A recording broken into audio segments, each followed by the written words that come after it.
céus fechados se abram, teu reino venha mover. A nossa fé e esperança estão em Deus, grande Deus. Que os céus fechados se abram, seu reino venha mover. A nossa fé e esperança estão em Deus, grande Deus.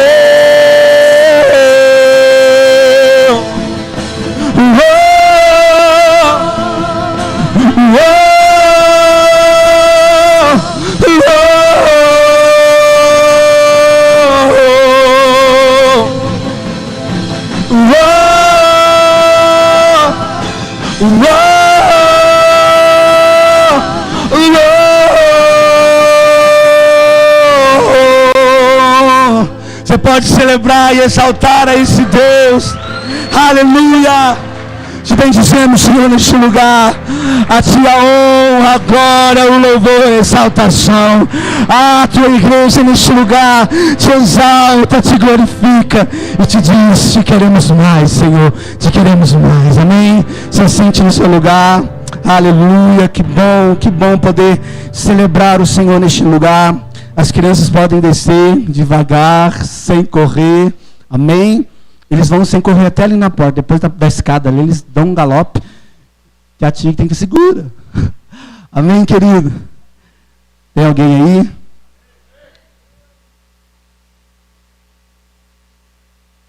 Claro.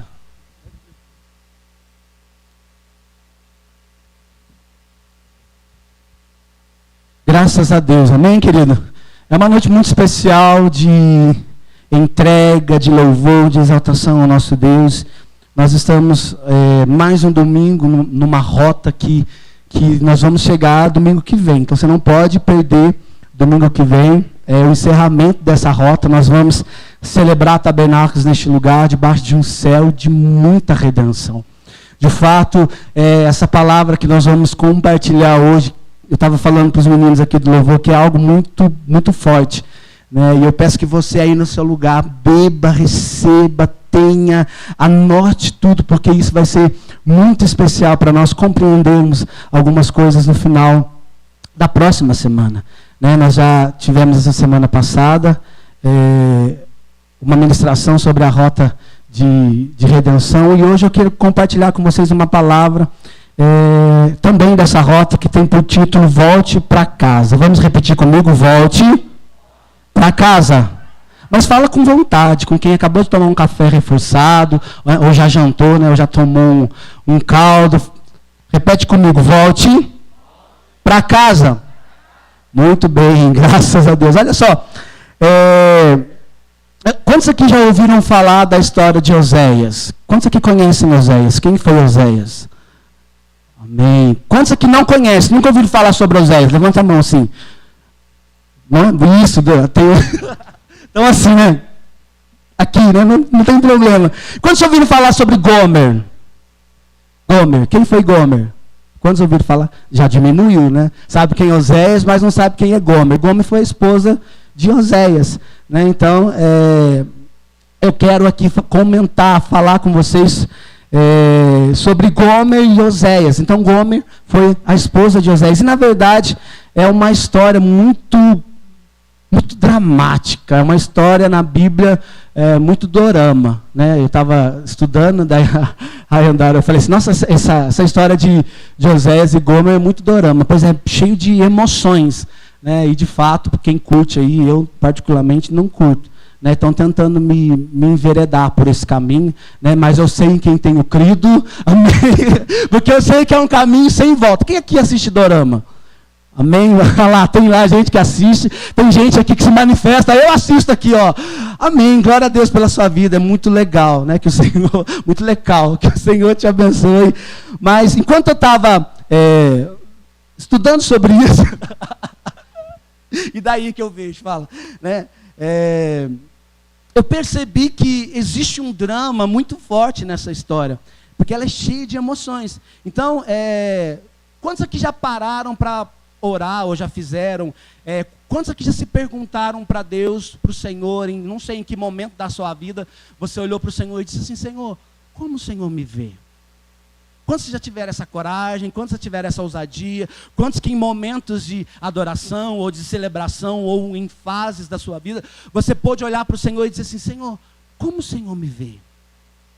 Como que o Senhor me olha aí do céu? Como que é a minha vida para Ti, Senhor?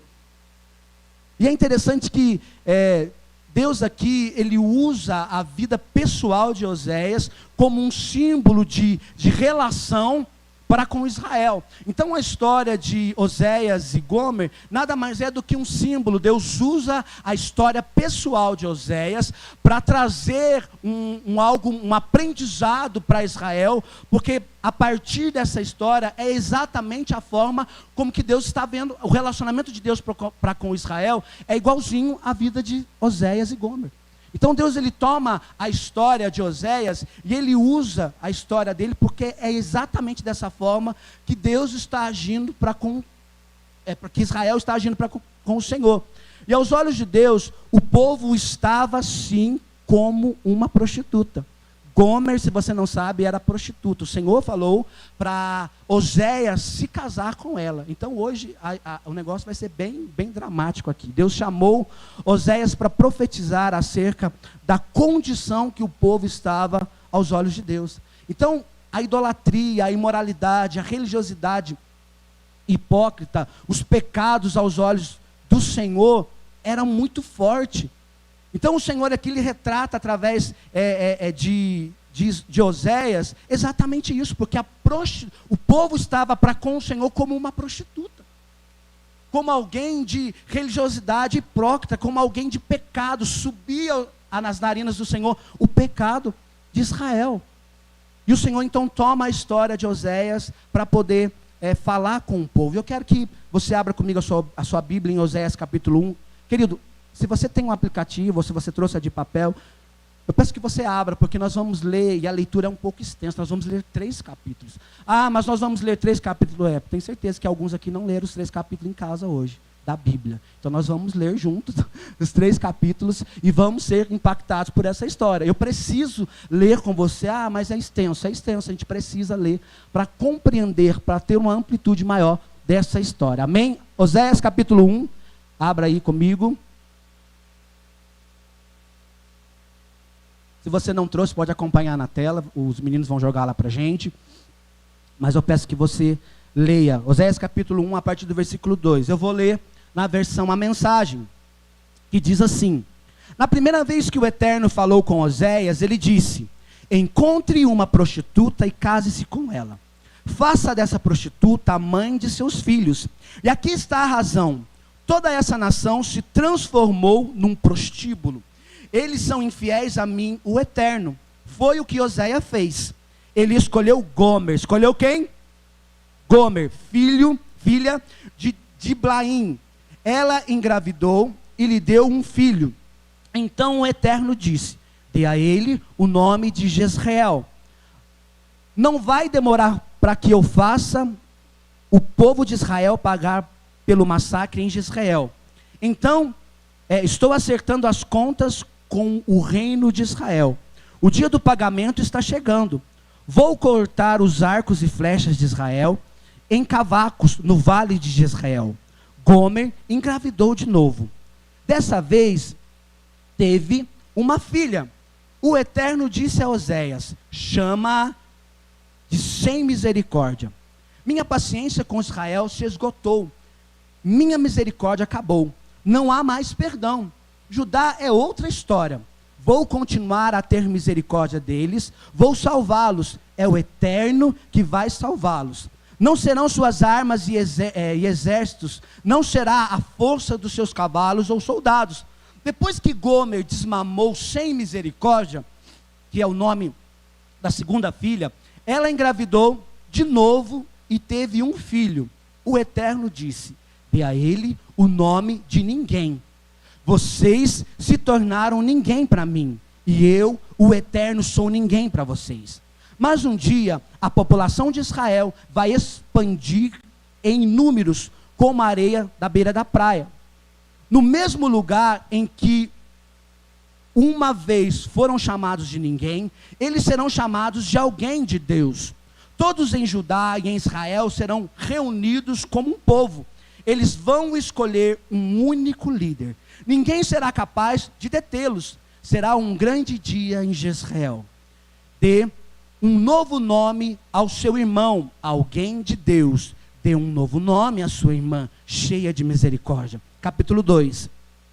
Arraste sua mãe para o tribunal, Gomer. Acuse-a.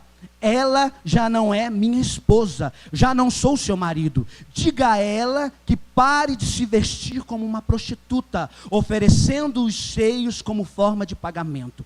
Se ela se negar, vou arrancar sua roupa e deixá-la nua em público, como um recém-nascido. Vou transformar sua pele em couro ressecado. Seu corpo parecerá um terreno rachado pela seca, um monte de ossos no deserto. Não vou reconhecer os filhos delas, nascidos todos num prostíbulo.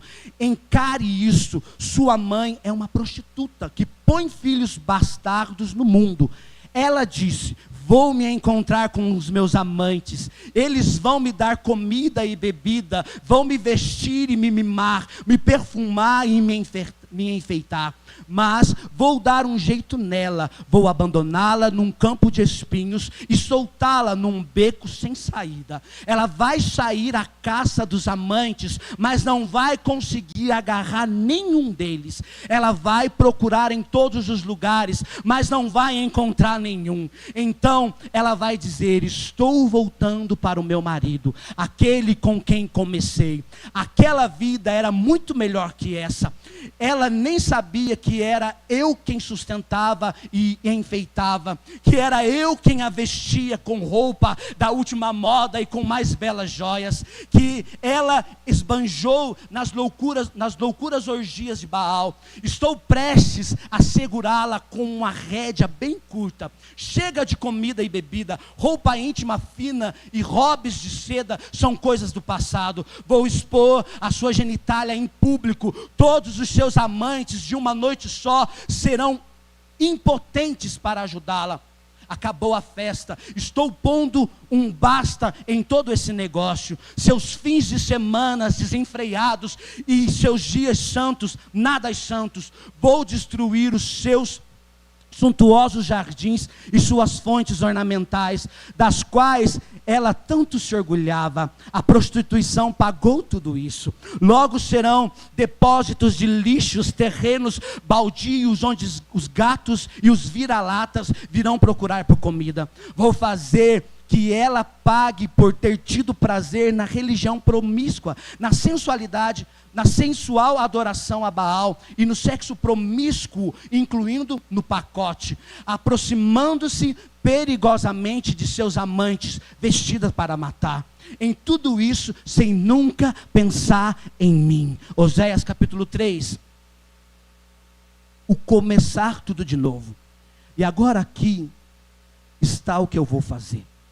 Vou começar tudo de novo, estou saindo com ela de novo, levando-a para o deserto, onde fizemos o primeiro passeio juntos. Eu vou cortejá-la, vou levar flores para ela, vou transformar o vale do coração partido em portal da esperança. Ela vai reagir como quando era moça, saída do Egito havia pouco tempo. Nesse dia, você vai me chamar de marido querido. Nunca mais você vai me chamar de meu senhor ou de senhor de escravos. Vou lavar a sua boca com sabão, até saírem todos os nomes sujos de falsos deuses, que não se ouça mais nem mesmo um cochicho com aqueles nomes. Ao mesmo tempo, vou fazer um tratado de paz entre você e os animais selvagens, as aves e os répteis. Vou eliminar todas as armas de guerras. Imagine só, ficar livre de todos os homens cruéis e violentos. Eu vou me casar com você, agora e para sempre. Vou me casar com você de verdade, e como é de direito, com amor e ternura. Sim, vou me casar com você e não vou abandoná-la, nem deixá-la ir. Você vai me conhecer como o eterno realmente sou. exatamente no mesmo dia vou responder. Mensagem do Eterno. Vou responder ao céu, o céu vai responder à terra, a terra vai responder dando trigo e vinho e azeite, e todos vão responder a Jezreel: você planta na boa terra, e terei misericórdia de sem misericórdia, e direi a ninguém: você é um meu querido alguém, e ele dirá: tu és meu Deus. Uau, que drama, não é? Que coisa profunda. E eu falei: Senhor, que quantidade de coisa, que história profunda, o que o Senhor tem para nós nesse dia. Eu quero, querido, falar, não quero me ater, né, à vida de Gomer, porque não é sobre isso. A nossa rota é sobre redenção. Eu quero falar sobre resgate, sobre rendição, falar sobre um Deus que nos resgata, um Deus que nos redime, um Deus que nos ama, independente da nossa condição. E aqui é uma história muito forte. E para quem, né, já viveu algo próximo disso, para quem já teve uma dor semelhante a essa, que é a dor de um adultério, sabe, quem aqui já passou por um momento de ver alguém dentro do matrimônio o abandonando, sabe? Porque a história é sobre isso. Essa história que nós acabamos de ler é a respeito disso. Fala de traição, fala de adultério, fala de alguém que abandonou o lar, abandonou o marido. Uma esposa que, partindo, vai viver a sua própria vida do jeito que ela acha que deve ser vivido.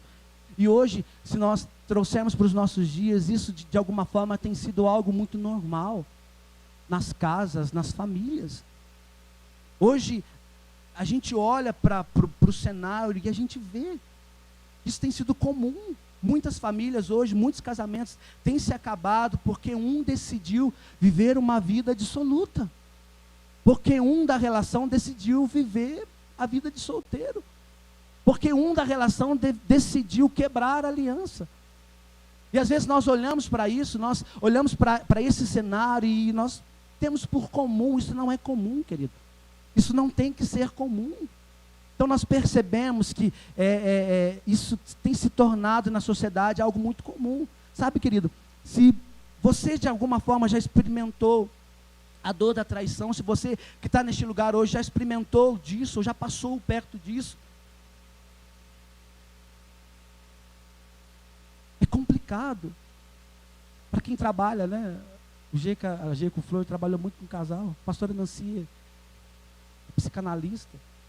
Eu tenho certeza que chega muitos históricos de famílias destruídas, de cônjuges que decidiram viver a sua vida dissoluta e larga a casa, abandona a esposa, abandona os filhos, quando não é o contrário, a esposa abandona o marido. E nós, como igreja, nós, né, oramos para que isso não seja verdade. Mas como é difícil tratar, não é? Como é difícil tratar quando tem traição. Como é difícil tratar quando tem abandono. E eu olhando tudo isso, falei: Senhor, como é que eu vou transmitir essa mensagem? Como é que eu vou falar de adultério? Como é que eu vou falar de prostituição? Como é que eu vou falar de alguém que abandonou? Aí depois eu ainda falei para Yandara: eu entendi o meu pastor agora. Casado de novo, tudo lindo, tudo maravilhoso. Mas como eu fui confrontado. Porque essa história de Gomer e Oséias é uma história de redenção. E eu falei para os meninos aqui: é uma história tão linda, porque foi o que Deus fez com a gente.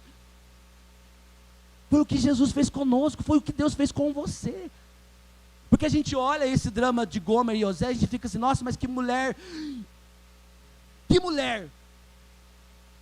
Mas quantos de nós em nossas vidas, em nossas escolhas, já não estávamos como Gomer? Quantos de nós já não fizemos as mesmas coisas? É difícil, sabe, querido? Se você experimentou disso na sua vida, você sabe que dói. E quem trabalha sabe o quanto isso é árduo. No tratamento, na recuperação de tudo isso. Mas aqui o texto é muito mais profundo do que simplesmente um relacionamento extraconjugal no histórico de um casal. Aqui é uma história de prostituição, de caráter e escolhas, onde a esposa que já era prostituta se casa com um profeta. Esse é o enredo da história. A prostituta casa com um profeta. E aqui talvez, se eu perguntasse para algum líder aqui, que conselho você daria para Oséias? Que conselho nós daríamos para Oséias diante de uma situação dessa? De casamento com uma promíscua. Qual o conselho que você daria para ele?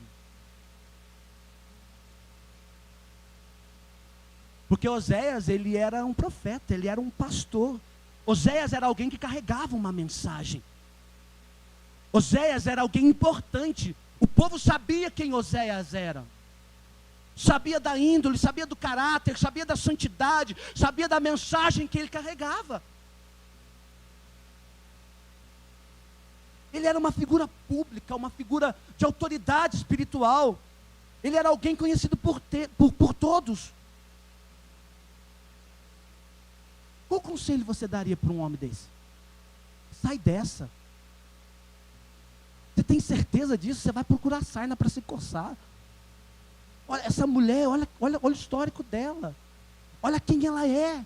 Só, querido, que o texto, em resumo, diz que quando eles se casaram, ele já tinha tirado ela da prostituição. Então ela ficou grávida do seu primeiro filho. E depois ela teve mais outros 2 filhos, que o texto não dá muita clareza, não dá muito a entender.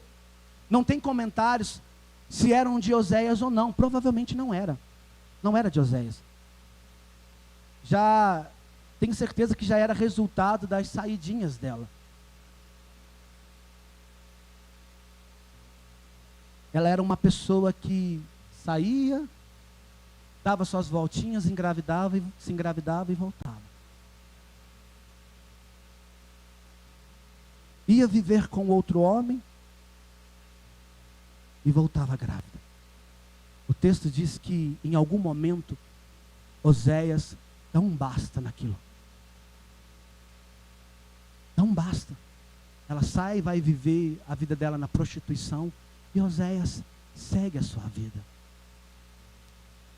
E no capítulo 3, dá a entender. Yandara, vem aqui, por favor. Vou ilustrar isso. Capítulo 3, Oséias. Você está comigo aqui?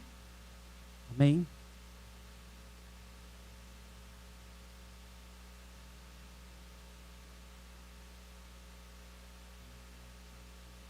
Em algum momento, no capítulo 3, a gente percebe que Oséias, ele sai lá no vilarejo, ele vai lá no fio comprar um lanche. Amém? E no momento ele avista Gomer sendo vendida nua na praça. Querido, isso é muito forte. Muito forte. Muito forte. Ele avista Gomer, aquela que abandonou ele e foi viver com outros homens.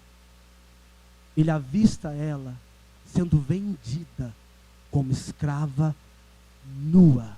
Assim como o Senhor falou no texto, que deixaria ela. Cara, isso é muito forte. Porque Oséias, homem de Deus, vai lá e compra Gomer. Oséias pega o manto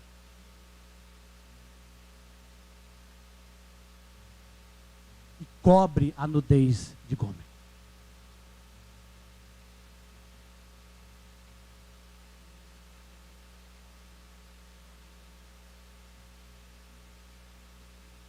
Exatamente como nós, nos nossos deleites, nos nossos pecados. E quantas vezes nós, em situações de ver alguém passando vergonha, porque Gomer estava sendo envergonhado, nós não temos a capacidade de pegar o manto e cobrir a nudez.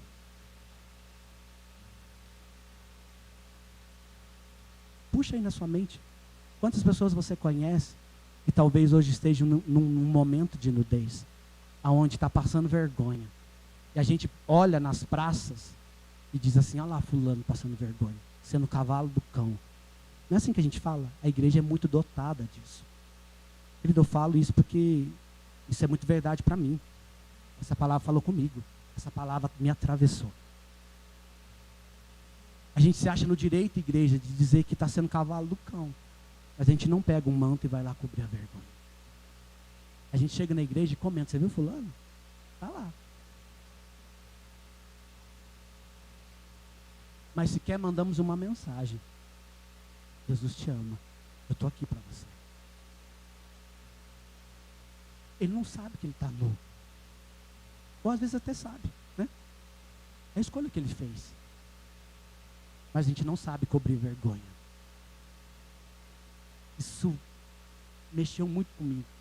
Porque tudo que nós precisamos para cobrir a vergonha de alguém, nós temos. É o sangue de Jesus. E Oséias vê a vergonha de Gomer naquele lugar. E a cobre, a pega. Eu não vou pegar e andar porque é capaz de eu não aguentar. A gente não treinou em casa. Mas ele leva ela para casa. Como se nada tivesse acontecido. Uau, que história.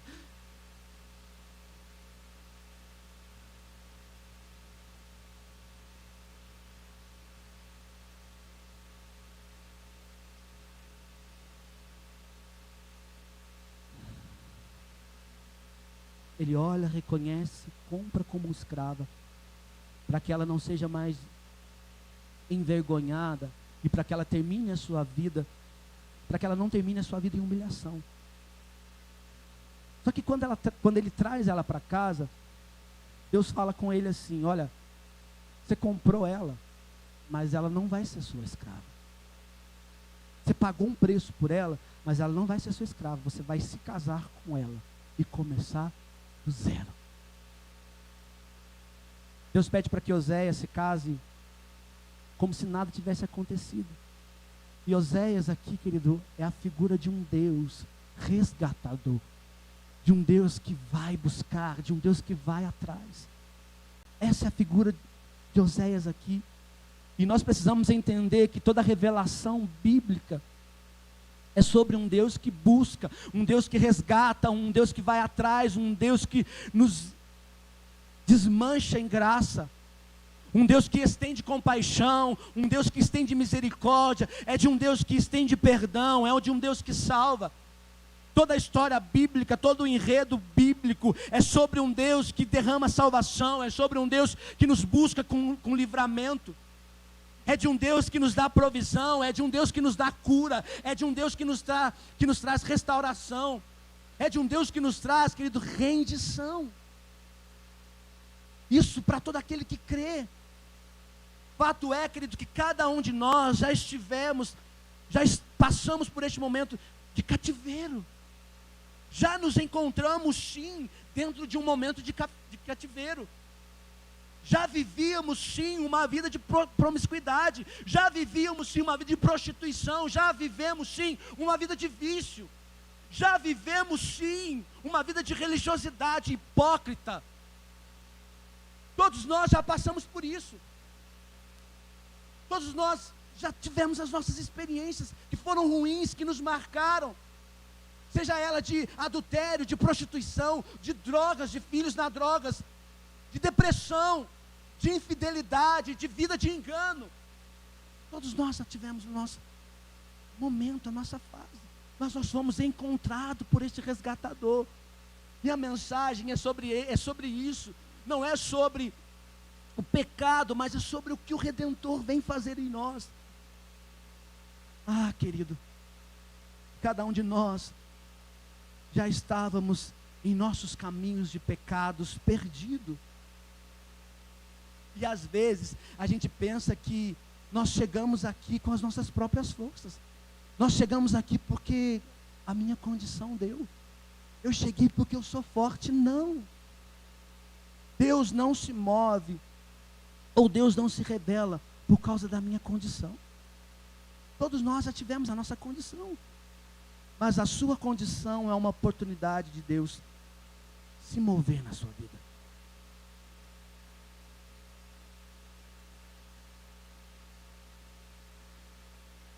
Não somos merecedores, mas a graça nos alcançou. Porque entenda, querido, a graça de Deus se manifesta em nós de diversas formas. Eu já disse para você, através de compaixão, de misericórdia, de perdão, de salvação. A graça do Senhor se manifesta em nós em livramento. Mas entenda, Deus não olha para a nossa condição. A minha condição não comove Deus, a nossa condição não constrange Deus. A forma com que nós estamos hoje não constrange o Senhor. Por quê? Porque toda condição é a oportunidade para que Deus possa fazer algo em nossas vidas. Para que Deus possa mover em nós. Deus não quer só nos salvar, Deus quer nos dar destino. Deus não quer só nos salvar, Deus quer ampliar a nossa vida. Isso precisa fazer sentido para nós. E parar de sermos vitimistas. Querido, Deus não se compadece com o vitimismo. Deus sabe da sua condição. Mas entenda, não se achegue diante dele com condições.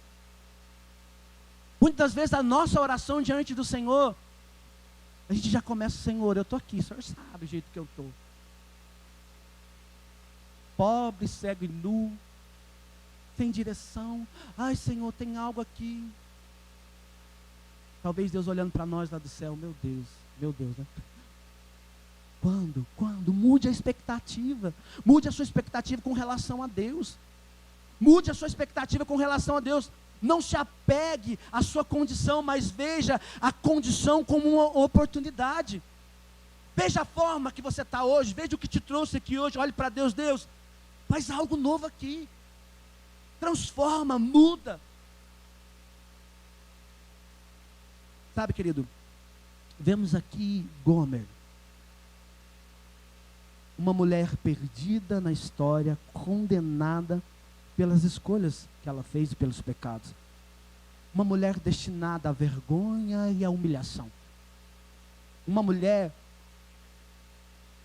que provavelmente terminaria a sua vida como escrava na mendigância. Quem aqui queria ser advogado de Gomer? Não, eu vou comprar a causa dela, eu vou defender ela. Tinha defesa. Não tem defesa. O destino de Gomer era óbvio. Era viver marginalizada, humilhada. Se nós olharmos hoje, nós pararmos para pensar, esse era o destino dela. Vemos também, além de Gomer, os filhos de Oséias e Gomer. Jezreel. Sabe o que significa Jezreel? Deus dispersará. Deus dispersará. Vai fazer sumir do mapa. Esse era o significado do nome.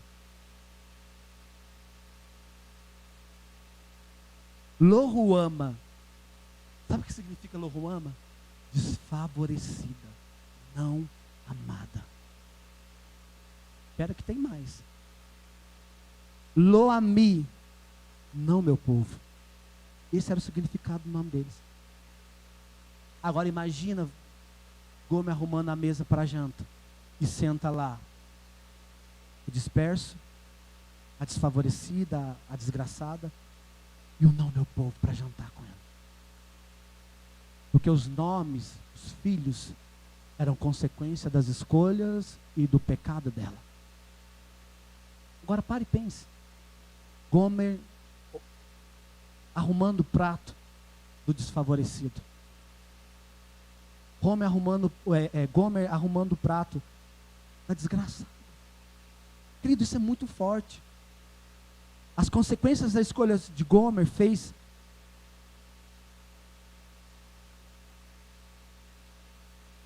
as consequências do pecado dela trouxe situações para os filhos.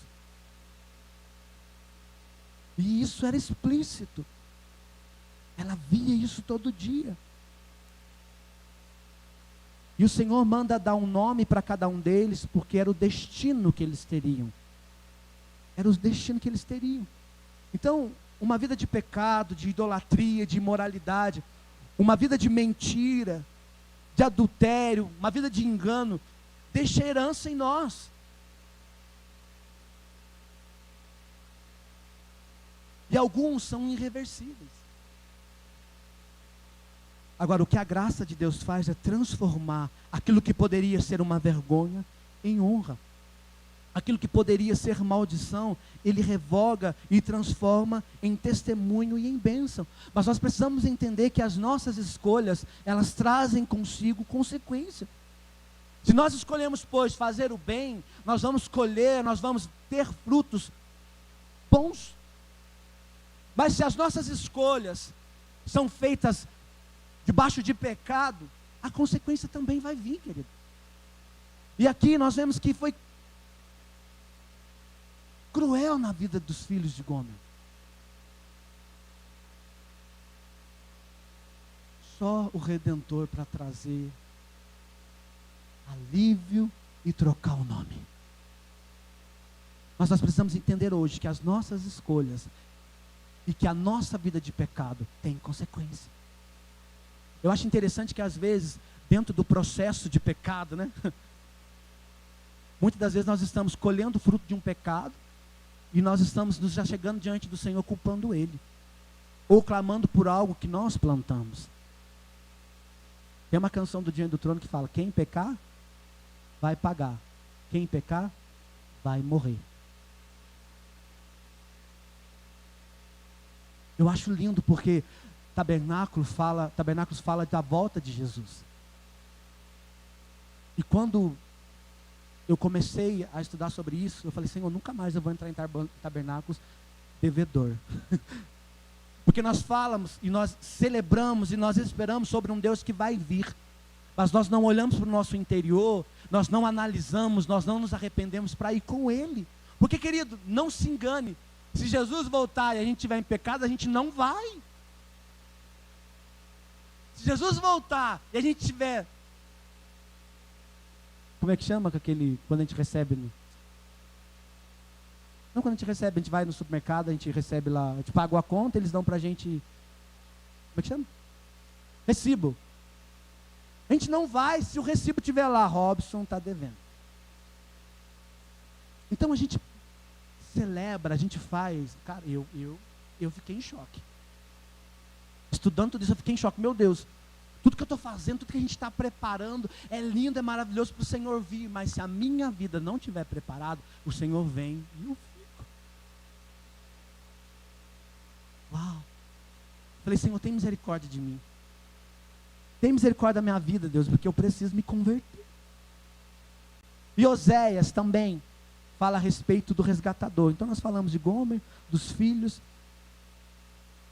e sobre Oséias, o resgatador. O caráter de Deus, querido, se manifesta através da vida de Oséias. A mensagem de Oséias, a mensagem que ele carregava em sua boca e dentro da sua casa, era aquilo que Deus estava preparando para o seu povo. O casamento de Oséias, a prostituição da sua esposa, o amor resgatador que Oséias teve para com a sua esposa, mesmo na condição que ela vivia, era o que Deus queria fazer com o povo. Então o amor com que Oséias amou Gomer, buscando ela, e não foi só uma vez. É a mesma forma com que Deus queria tratar o povo de Israel. E muitas das vezes nós vivemos episódios em nossas vidas que traduz de forma viva e clara o que Deus quer que você compreenda. Sabe, querido, não despreze os dias de vergonha que você já passou. Não despreze os episódios de humilhação que você já viveu, as experiências que levaram você ou a sua casa em um momento de sofrimento. Não despreze esses momentos. Não despreze um momento de escassez, uma necessidade, uma dívida. Não despreze uma separação. Por quê? Porque o resgatador chega até nós quando todos os nossos esforços pessoais não funcionam mais. Então, Não despreze um momento de uma fase que você viveu que foi escasso. Não despreze um momento na sua vida que faltou algo. Uma dor que você passou. Um abandono que você teve. Não despreze isso, porque isso, querido, de fato, fará o resgatador vir até nós. Porque quando nos falta força, Ele vem. Quantas vezes nós entramos e nos enveredamos por alguns caminhos, e nós achamos que em qualquer momento nós vamos conseguir sair dele. Nós escolhemos, nós decidimos trilhar aqueles caminhos, e nós dizemos para nós mesmos: não, eu dou conta de sair, com a minha própria força eu vou sair. Muitas das vezes a gente entra numa coisa e diz assim: lá no meio você se percebe, meu Deus, o que eu estou fazendo aqui? Não sei se você já teve essa experiência. Você escolhe, você vai, não pergunta para Deus, não tem paz no espírito para ir, vai. Quando vê, está no meio do vendaval, o caos está instalado e você fica: meu Deus, como é que eu saio daqui agora? Mas quem que escolheu? A gente sabe que o caminho vai terminar em morte, mas o que a gente faz? A gente entra, vai. Mas no começo a gente entra e diz assim: não, a qualquer momento eu dou conta de sair. A qualquer momento eu sou forte suficiente para deixar, para abandonar. Não. Só estou aqui flertando com ela. Mas a qualquer momento eu dou um basta e digo que eu sou um homem casado.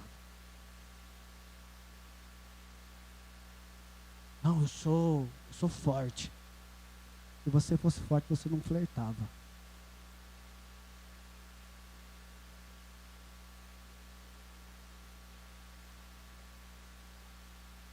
Jovem, se você não tem intenção de casar, não flerte. Se você não tem intenção de viver para sempre com ela, pare de enganar ela. Não, eu estou aqui só passeando, só sondando o terreno. Vai se converter. A qualquer momento eu falo que não, eu sou de Jesus, eu sou de Cristo. E entenda algo, jovens que querem casar. É tão bom falar com propriedade, meu Deus. A primeiro histórico de alguém que casou com uma ímpia, terminou careca e sem força. Então não vem com essa história, não, porque eu vou buscá-la para Jesus, ou eu vou buscá-lo para Jesus porque é balela. É mentira do diabo. Mas na igreja não tem, o reino de Deus é muito grande, querido, não precisa necessariamente ser aqui. Porque às vezes a gente olha o nosso terreno, vamos falar aqui da nossa realidade. Às vezes os jovens que querem casar aqui olham para cá, né? Querido, o reino de Deus é muito maior do que isso aqui. Então, se você não tem intenção, não flerte. Porque o diabo vai te pegar no flerte.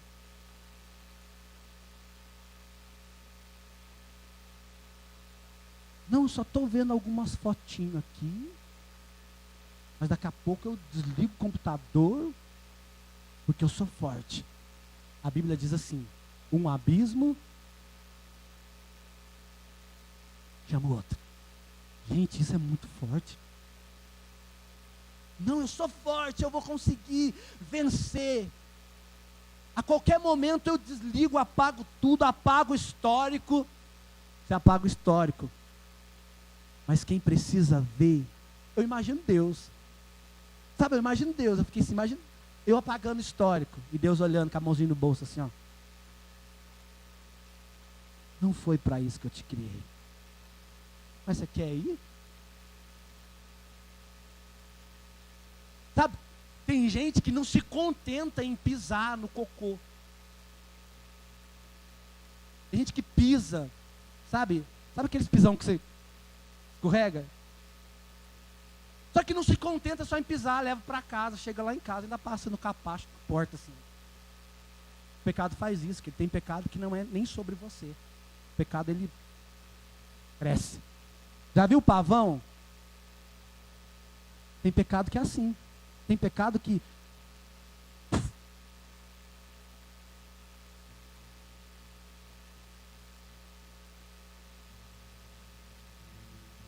Chega, querido, de pornografia. Chega de prostituição. Ah não, eu só estou aqui flertando com uma colega do trabalho. Mas a qualquer momento eu sei tirar meu time de campo. Que feio. Meu Deus.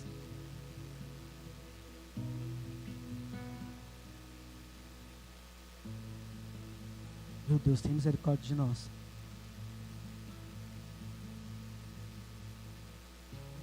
Sabe, querido, às vezes nós entramos em umas furadas e nós achamos que a qualquer momento nós vamos conseguir sair dela. Mas o Senhor é o único capaz de nos tirar do lamaçal de pecado. Às vezes nós ficamos tão enveredados em nossos caminhos que nós começamos a desprezar o convívio do corpo de Cristo. Desprezamos. Às vezes nós estamos tão envolvidos nos nossos próprios caminhos que nós começamos a desprezar o convívio do corpo. O que é o convívio do corpo? É isso aqui. É a comunhão do corpo, é a igreja. Ah, eu não vou.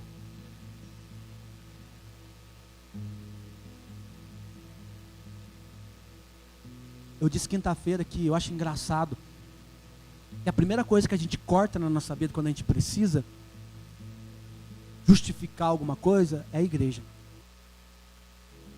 A primeira coisa que a gente corta é a célula, a primeira coisa que a gente corta é o ensaio, do louvor, estou falando, tá?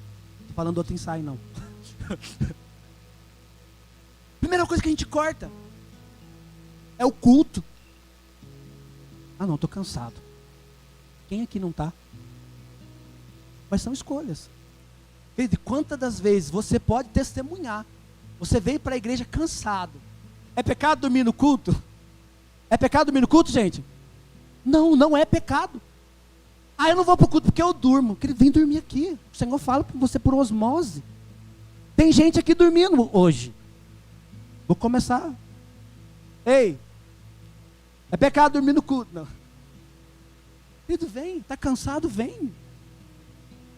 Né, Rafael? Olha o zoinho dele, desse tamanho já. Vem. Não deixe, não se pegue em justificativas para não estar no corpo, para não estar com o corpo.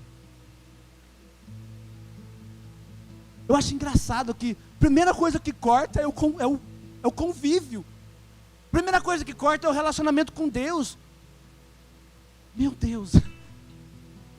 Então despreza o convívio. Se você que está assistindo online, você está aí porque você está doente, está passando por um momento, né, de dificuldade aí, não consegue vir, ok. Mas se você está aqui no bairro vizinho e não vem para a igreja porque tem gente que fala assim, eu vou lá na igreja cheio de hipócrita. Pois é, você que ficou em casa e não veio porque aqui está cheio de hipócrita, nós estamos num ambiente que o Senhor pode nos arrebatar e a gente se arrepender, e você? Então não faz sentido. Não faz sentido. Desprezar o corpo de Cristo dessa forma. Desprezar o convívio dos irmãos. Não estou falando que é pecado não vir para o culto, gente. Me entenda. E como diz meu pastor, coloque amor nas minhas palavras. Não estou falando disso. Não é pecado não vir no culto. Mas é perigoso. Muito perigoso. Muito perigoso. E é engraçado que quando a gente não... Pelo menos eu sou assim. Às vezes quando eu não venho parece que falta alguma coisa. Eu particularmente não gosto do domingo. Não gosto do dia domingo. Apesar de ser do Senhor, né? Estou aprendendo agora. Não sei, parece que a gente está mais preguiçoso do que os outros dias. Aí vai dando 4 horas, 5 horas da tarde. A gente fica assim, ai Senhor, sério mesmo? Vamos assistir online hoje. Aí a gente lembra, convívio do corpo. Levanta, toma um banho, coloca uma beca nova, um perfume e vem cultuar Jesus. Então outra coisa que despreza, o servir na casa do Pai. Despreza o corpo, despreza o servir na casa de Deus. Querido, você foi chamado para servir, para adorar o Senhor com o seu serviço. Despreza o apacentamento. Quantos aqui, né? Eu acho engraçado que às vezes, eu sei discernir, às vezes a pessoa vem pegar um conselho com a gente, mas ela já tomou a decisão dela. Mas o que eu faço? Eu dou o conselho. Eu falo. Aí a pessoa vai e faz? Não. Mas amém, cada um com as suas escolhas.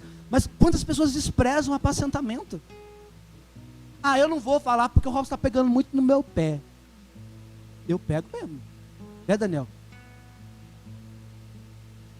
Quando está só a gente lá, só a minha célula, nossa. E terça-feira eu peguei eles e falei. Falei que debuei Bíblia neles. Mas aí às vezes a pessoa, não, fica pegando no meu pé, fica enchendo no meu saco.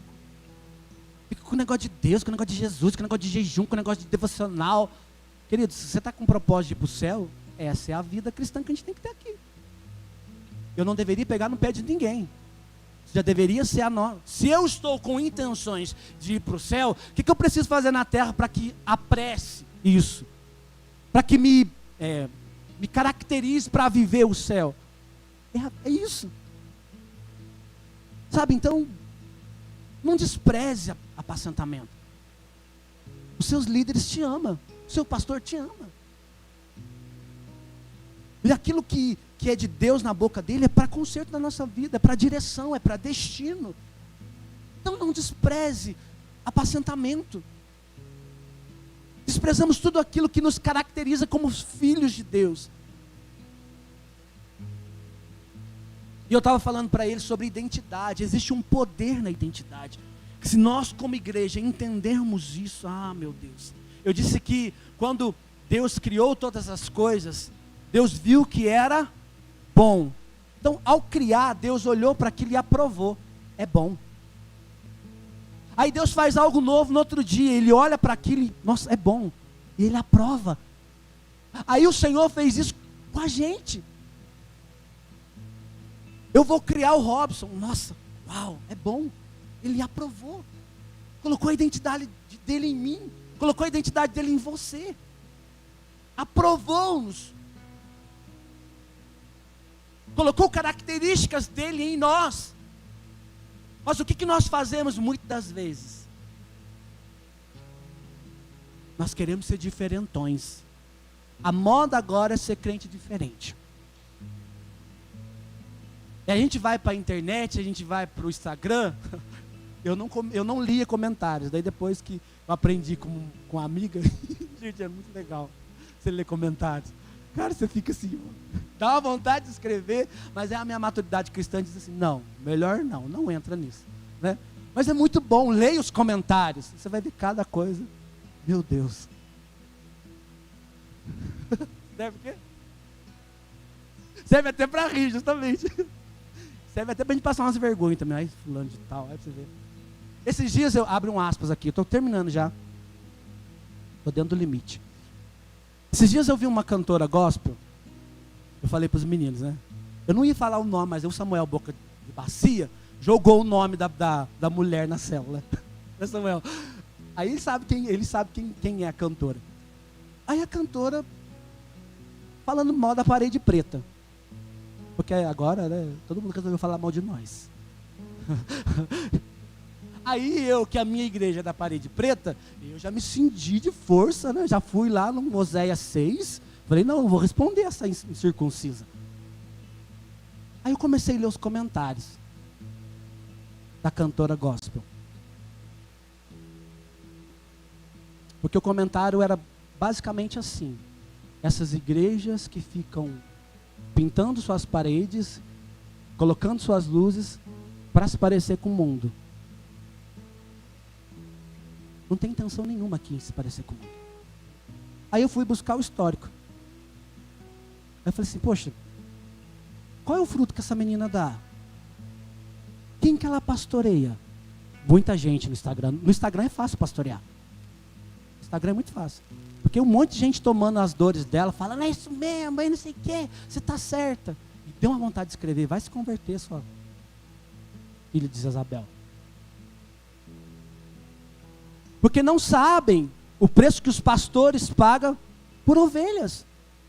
Não sabem o preço que o meu pastor paga para eu estar aqui. Não sabe o preço que os nossos pastores pagam para a igreja estar aberto. Aí vem falar mal. Vai, toma banho. Sabe, não... Aí, por que eu falei isso para eles? Porque a juventude vai nessa onda. Mas não sabe o que está por trás disso. Não sabe a realidade. E entram em brigas, em situações que não condiz. Aí a característica que Cristo colocou em nós começa a vazar, começa a ir embora. Porque eu quero ser igual a fulano de tal. Mas tá. E Deus nessa história? Como é que fica Deus? Então Deus colocou características em nós. Ele nos aprovou. E por nos aprovar, nós precisamos entender que nós não precisamos buscar outra identidade em ninguém. A minha identidade eu preciso buscar em Deus. Existem 3 pessoas dentro de você. Quem você acha que você é, quem você é e quem de fato Deus sonhou que você fosse. Em qual estágio você está? Porque existe um poder na identidade. Quando nós descobrimos que essa identidade Cristo já aprovou dentro de nós, nós não temos necessidade de ser aprovado por ninguém. Aí na mesma hora eu lembrei, isso aí que essa menina está falando não me define. Não define a minha realidade. Então, desprezamos tudo aquilo que nos caracteriza como os filhos de Deus. Quando a Bíblia diz para nós que nós somos raça eleita, sacerdócio real, nação santa, povo de propriedade exclusiva de Deus. E muitas vezes nós nos tornamos críticos da igreja, inimigos do noivo, perseguidores da igreja, zombadores do Espírito Santo. Quantas vezes, quantas pessoas criticam a igreja, falam mal da igreja, falam mal de irmão, falam mal da noiva de Cristo. Querido, que cova nós estamos cavando. Tudo critica na igreja. Tudo é motivo de crítica. Tudo é motivo de apontamento. Porque quando era melhor. Quando é... Não, querido. Viva um momento, viva a estação. Sabe? Então, para de criticar a noiva, para de criticar a igreja, para de zombar do Espírito Santo. Muitas vezes nós nos comportamos dessa forma e nós achamos que nós vamos passar a nossa vida na eternidade. De que jeito? Para que Deus vai levar nós? Para que Deus vai levar se você sabe criticar a igreja? Para que Deus vai querer a gente se a gente só abre a boca para falar mal do pastor? Mal do líder? Porque eu não concordo. Não achei legal, não foi de bom tom. Pois é, querido. A palavra fala que a porta é estreita. Não achei legal. Pois é, vai orar. Boa parte daquilo que se fala neste lugar, muitas vezes não tem nem a ver com a gente. Mas existe um senso de justiça na gente. A gente se... Não, está errado. Não concordo. Querido, então precisamos tomar cuidado com isso. Como é que Deus vai chamar a gente? Eu fiquei assim, meu Deus. Acha que tem lugar no céu para quem vive criticando a igreja? Para quem vive criticando a igreja? Não faz sentido, querido. Então Oséias aqui não está falando para povo estranho.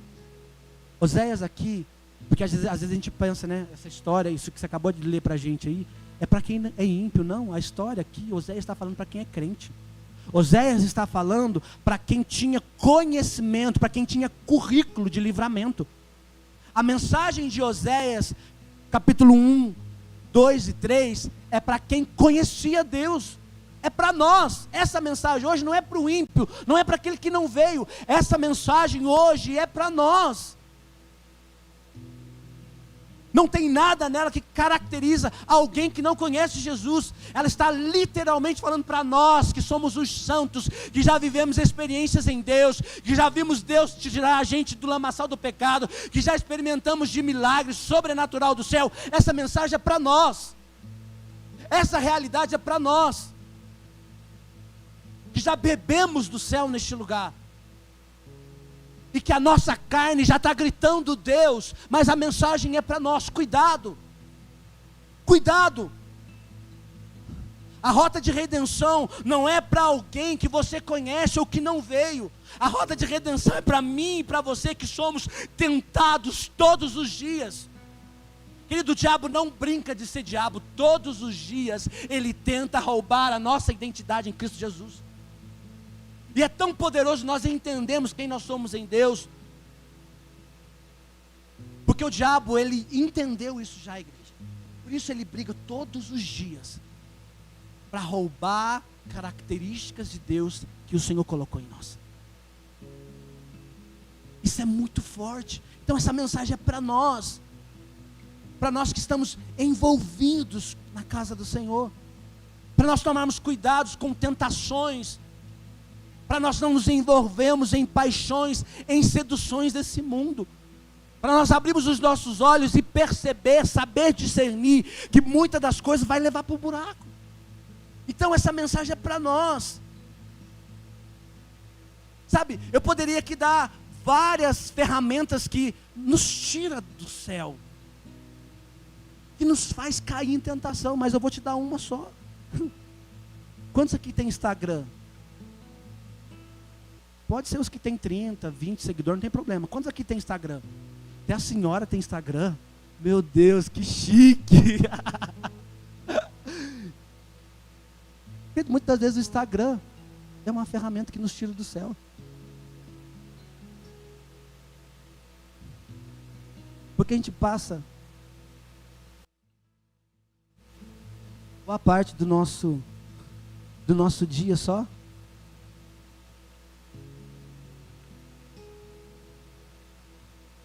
eu acho engraçado que a gente não pode nem fazer de louco mais. Você não tem o direito de fazer de louco agora com o Instagram, porque se você quer saber quantas horas você passa nele, tem como. Vai lá, vê quantas horas que você passa nele no Instagram. Aí o Senhor falou comigo: quantas horas você passa comigo? Deus falou comigo.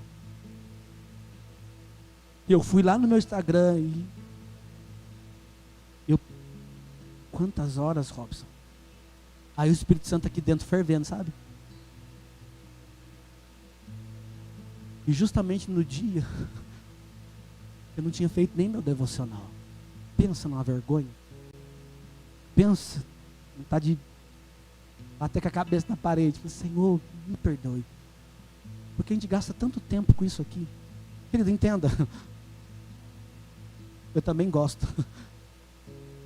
Mas se a gente não se policiar, se a gente não se regrar, isso aqui tem poder suficiente para nos tirar do céu. Não tenho tempo de ler a Bíblia. Vamos conferir o tempo? Sabe, muitas paixões têm seduzido essa geração. E às vezes, poder, dinheiro, popularidade, fama, prazer ilimitado, entretenimento fútil. Quantas coisas têm seduzido essa geração?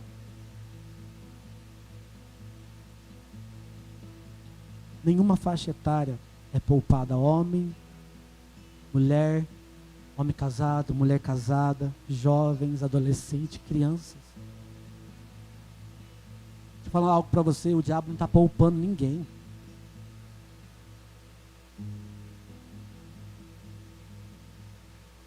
Todos entorpecidos e encantados pelo Baal deste século. A chave da profecia de Oséias está no coração de Deus, que revela o seu amor e redenção aos seus filhos. E lá em Oséias capítulo 14, versículo 1 e 2 diz assim: Volta, ó Israel, para o Senhor, o teu Deus, porque pelos teus pecados estás caído. Tende convosco palavras de arrependimento e convertei-vos ao Senhor. Dizei-lhe, perdoa toda a iniquidade, aceita o que é bom, e em vez de novilhos, os sacrifícios dos vossos lábios. Essa oração é a oração que nós temos que fazer hoje neste lugar. Deus é cheio de graça, e seja qual for o momento que você deu ou recebeu em sua fase da vida, a graça redentiva de Deus pode mudar a nossa condição, a sua condição, de proporcionar um novo começo. Quando o Senhor intervém em nossa vida, o que era dominado como maligno recebe um novo nome. Deus, Ele ressignifica as nossas perdas. Deus, Ele ressignifica as nossas tragédias. Deus, Ele ressignifica os nossos infortúnios pessoais. Quando nós oramos, quando nós entendemos Oséias capítulo 14, o Senhor, Ele ressignifica aquilo que outrora era vergonha, aquilo que outrora nos deram por nome de maldição. O Senhor troca, o Senhor muda. O Senhor ressignifica os momentos que foram cruéis, que foram tristes, que foram tragédias na nossa vida. O Senhor muda. Então isso é sobre redenção. Isso é o que o Senhor veio fazer. Isso é o que o Senhor faz em nossas vidas. Ele muda, Ele troca. Entenda algo, a cruz era nossa. O escrito de dívida, quem teria que pagar éramos nós. Mas Jesus, sendo obediente, Deus entrega Jesus. Querido, sabe quanto que você vale no mercado? Se fôssemos apressar, dar preço, sabe quanto que a gente vale no mercado? 30 moedas de prata. No mundo, nós não temos valor nenhum. Para o mundo, são 30 moedas de prata. Foi o que Judas fez. Agora, pare e pense. No reino, quanto que a gente vale? Seu único filho. Deus entregou o seu único filho para morrer no nosso lugar, para assumir a dívida, para pagar. Então, a adoção de Deus não somente nos tira da orfandade, mas nos faz ser filhos legítimos, co-herdeiros com Cristo. Foi isso que Jesus fez na cruz do Calvário. Eu não só vou comprar vocês, mas vocês vão ser co-herdeiros comigo. Vocês vão herdar com Cristo. Essa é a nossa realidade. E Romanos capítulo 8, versículo 15 diz assim: porque não recebestes o espírito de escravidão para viverdes outra vez atemorizado, mas recebestes o espírito de adoção, baseados no qual clamamos, Abba, Pai. O próprio Espírito testifica com o nosso espírito que nós somos filhos de Deus. Ora, se somos filhos de Deus, somos também herdeiros, herdeiros de Deus e co-herdeiros com Cristo. O que era vergonha, Deus vai transformar em dupla honra. O que era cárcere, vai ser graduação para nós. E eu encerro essa noite falando com você. Nós vemos isso na vida de José. José foi levado para o cárcere. E talvez lá dentro do cárcere ele tinha o direito de reclamar, de murmurar, mas aquele cárcere foi uma escola para ele. Às vezes a sua dor, aquilo que você passou, a situação que você foi posto em vergonha, querido, entenda, aquilo é uma escola. Porque quando precisou de um governador no Egito, José foi tirado do cárcere, foi posto como alguém com autoridade em administração. Mas lá no cárcere, ele continuou honrando a Deus. Então, o deserto se torna um lugar de provisão. O leito de enfermidade se transforma num lugar de milagre, de autoridade espiritual. E o que era para ser sua condição se transforma num testemunho da graça e da salvação do Senhor que chegou até a sua vida. Então essa é a realidade de rota de redenção. Isso é o que o Senhor quer ministrar ao nosso espírito nesse dia. Entender que tudo nele tem a ver com redenção. Tudo nele tem a ver com nos conduzir até Ele, nos trazer até Ele. Ele vai e nos tira. Quando nós clamamos, Ele faz isso. Eu sempre digo que eu gosto dessa ilustração, é como a sensação que eu tenho, aquela maquininha de, você coloca uns R$2 lá, e na maioria das vezes você não pega nada, sabe o ursinho? Eu vejo Deus fazendo assim com a gente, sabe? Vai lá assim, o Robson, sai daí, pega a gente assim, ó. Cara, isso é Bíblia. Nos tira do império das trevas e nos transporta para o reino do Filho do seu amor.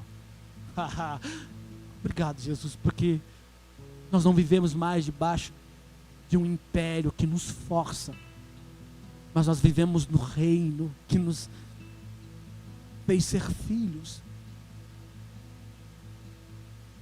Fique de pé, querido, nós vamos orar ao Senhor.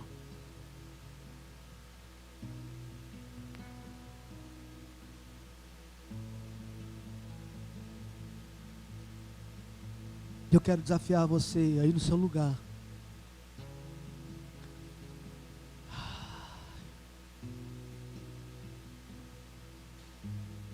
A orar ao Senhor. Eu não sei qual é a sua dor, eu não sei qual é a sua condição hoje.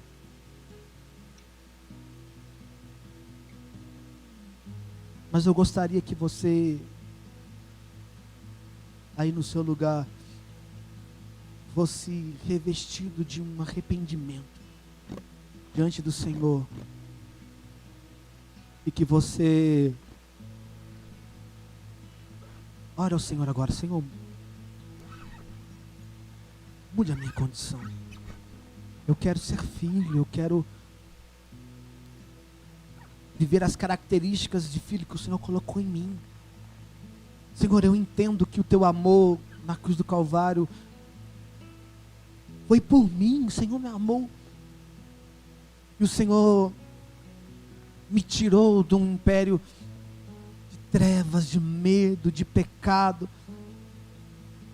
O Senhor me tirou de um lamaçal. O Senhor me tirou da prostituição. O Senhor me tirou da mentira. O Senhor me tirou do engano religioso. O Senhor me tirou do medo, da depressão. O Senhor me tirou. O Senhor me livrou. Hoje, queridos, neste lugar, abre os seus lábios e ora ao Senhor. Fala: Senhor, eu quero viver todos os meus dias na face da terra com o Senhor olhando para mim. E a minha conduta de vida será aquela que o Senhor dirá: aí, meu filho amado. Que sejamos pegos em Ti, Senhor, exatamente dessa forma. Filhos amados, escolhidos, e que vivem à altura da realidade que o Senhor sonhou para nós. Pai, hoje nós estamos aqui, Jesus, os Teus filhos, a Tua igreja, a Tua noiva. Senhor, nós estamos ansiosos por um tempo de tabernáculos que nós vamos viver nessa casa. Festa que fala da sua volta. Festa que aponta para a realidade da sua vinda. Senhor, mas nós queremos ser encontrados por Ti. Como as virgens que estavam com os seus candelabros cheios. Deus, nós não queremos ser pegos como as loucas que gastaram da forma que bem quiseram. Hoje nós pedimos, Espírito Santo de Deus, que a nossa conduta diante do Senhor seja uma conduta de quem aguarda a sua vinda, de quem espera ansiosamente e dar passos de arrependimento quando somos pegos, ó Deus, diante de situações que nós entendemos que é pecado. Hoje, Senhor, nós dizemos neste lugar: perdoa. Perdoa-nos, Senhor. Perdoa-nos, Senhor, por achar que somos tão bons e não entender que quem nos resgata, quem nos tira é o Senhor. Quem nos busca é o Senhor. Hoje nós estamos neste lugar, Jesus, no lugar que o Senhor deseja que nós estejamos, na casa, de volta à casa, de volta ao seio familiar, de volta à realidade de reino. Hoje nós estamos aqui, Senhor, como filhos, não mais como escravos, mas como filhos que têm lugar à mesa, como filhos que podem levar a mão a comida e comer, filhos que podem escolher.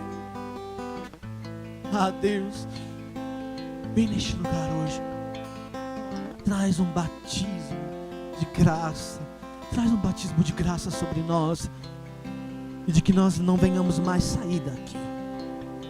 Esse é o lugar que o Senhor quer que nós estejamos. Nós nos encontramos em Teu altar, Jesus. É aqui que nós queremos ficar. É aqui que nós queremos estar ao redor da Sua mesa, comendo do Teu pão e bebendo do Teu vinho. É aqui que nós queremos estar, Jesus. Aos Teus pés, ouvindo a Sua voz, ouvindo as Suas palavras. É aqui que nós queremos estar, Jesus. Comprometidos, compromissados, como noiva, aquela que aguarda, aquela que se prepara, aquela que é conduzida em preparo para te receber. Hoje nós estamos aqui, Senhor. Olha o nosso coração, olha a nossa vida, olha-nos, Senhor, como o Senhor nos vê hoje. Fale para nós como o Senhor nos vê aí, Senhor, em nome de Jesus. Amém, querido? Que essa seja a sua verdade neste lugar, que você saia daqui hoje entendendo que essa palavra é para nós, e que o Senhor quer nos ter, quer nos ver aqui na casa dele, nos braços dele, no colo dele. Amém? O Senhor te abençoe. Nós vamos ser grato a Ele, ofertando. Se você trouxe sua oferta, separe aí. Nós vamos ofertar diante do Senhor. Faça isso agora. Separe.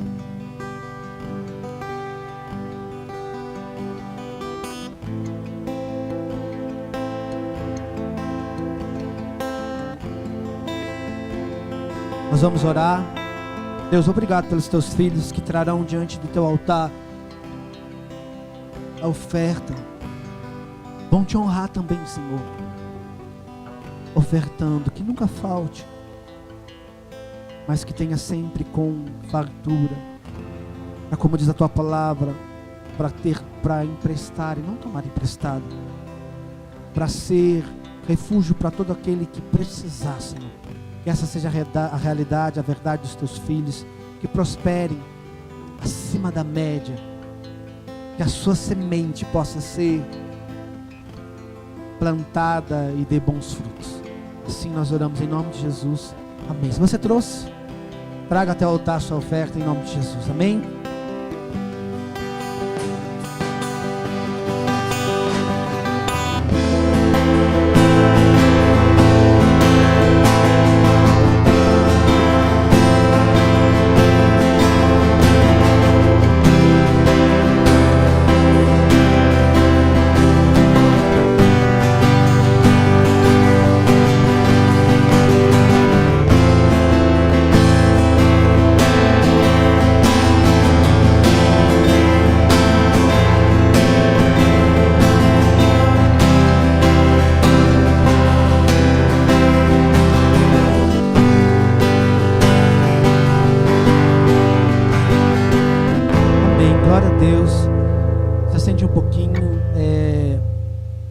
Semana que vem nós temos a nossa festa de tabernáculos.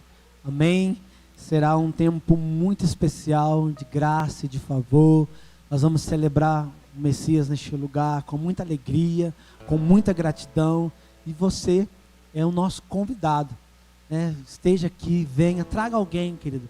Traga alguém que você sabe que está longe de Deus, você sabe que seja lá qual for o motivo, se afastou dos caminhos do Senhor, convide ele, né, para que possa estar aqui. Eu tenho certeza que será um tempo muito especial. Fala para ele, né, mande uma mensagem: olha, o seu lugar é na casa do Pai, o seu lugar está lá te esperando, né, e eu tenho certeza que será muito especial. Então, dia 27, domingo, às 18h30, nós estaremos aqui, celebramos ao Senhor, amém? Quinta-feira nós temos mais uma noite de série neste lugar, né? Tem sido muito especial, né? Os 7 nomes de Deus. A cada semana, a cada quinta-feira, nós temos sido impactados por aquilo que Deus tem trazido neste lugar, a respeito dos nomes do Senhor, e o quanto é importante nós entendermos sobre isso, porque é a base da nossa vida cristã, né? A cada momento, passo de relacionamento que nós damos com o Senhor, Ele se revela a nós, e debaixo dessa revelação é onde que Ele quer que nós estejamos. Então, venha para cá também, né? Venha celebrar o Senhor, venha ouvir uma palavra de encorajamento, de céus abertos neste lugar, amém? Sábado, dia 26, temos uma noite dos jogos, né? Tá lá, especial Dia das Crianças, noite de jogos, a partir das 18h. Então a Rede Kids com a conexão com a rede, com a conexão, vão fazer esse momento. Aí venha, você que é jovem ainda, né? Você que tem filho, tem sobrinho, tem afilhado, traga, vai ser um tempo muito especial, né? Eu tenho certeza, o ministério está preparando algo muito bacana para nós vivemos neste lugar, e você é nosso convidado. Não deixe de comparecer aqui, amém? E tem um vídeo, isso? Do Projeto Vida Day. Vamos assistir o vídeo de olhos bem abertos.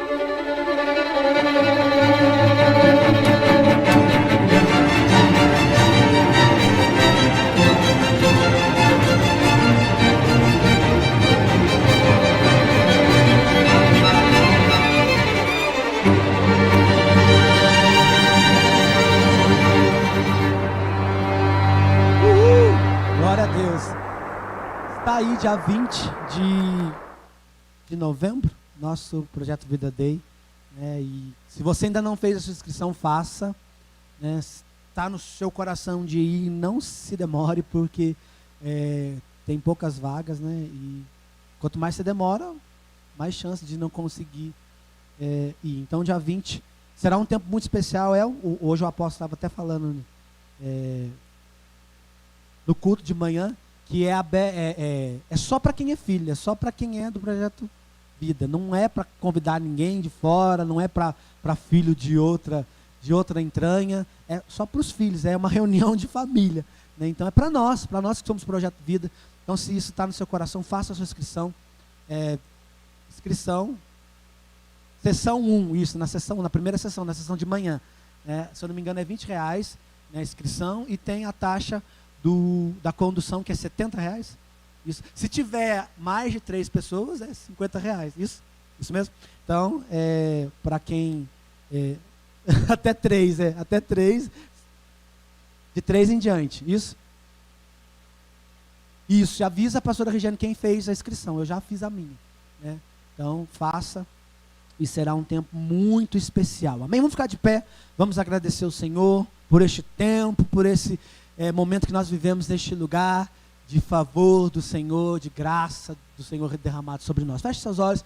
Pai, nós te bendizemos, nós te exaltamos. Obrigado, Jesus, por este tempo, obrigado por este culto, obrigado pela revelação dos céus que veio até nós hoje, nos encorajando, Senhor, a viver a novidade de vida no Senhor, nós somos gratos. Obrigado, que nunca falte sobre nós a tua graça, a tua porção de graça, e que possamos experimentar e viver a cada dia.